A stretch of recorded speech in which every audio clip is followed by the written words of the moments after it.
Programang ito ay rated SPG. Striktong patnubay at gabay ng magulang ang kailangan. Maaaring may masiselang tema, lengguwahe, karahasan, sexual, horror o droga na hindi angkop sa mga bata. Paniwalang-paniwala nga ito nga si Darius sa pagpapanggap nga nito ni Farah na pagiging mabait nga nito sa kanyang pinsan. Kaya naman matapos nga nito ay natutuwa si Darius na makita at nagbabago na nga itong kanyang asawa.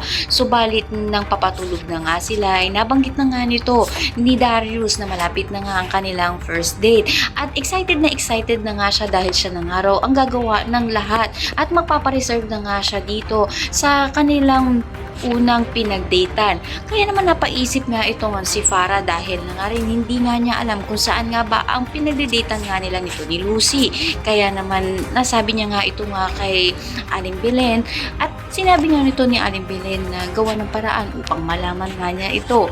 Kaya naisip na nga nito ni Farah na tanungin ito nga si Joyce dahil alam nga niya na kaibigan niya ito nga si Lucy at sasabihin sa kanya. Subalit imbis sabihin nga nito ni Joyce ay piniligaw niya nga ito. Gugulat nga ito nga si Darius sa kanyang makikita kung saan itong si Farah na nakita nga niya sa tanging pinagdidatean nga ng kanyang asawa. Malaking posibilidad nga dito na makumpirma na nga niya na totoo nga sinasabi nga nito ni Farah na si Lucy sa kanya. Ang lahat na yan pa natin, maraming salamat sa inyo.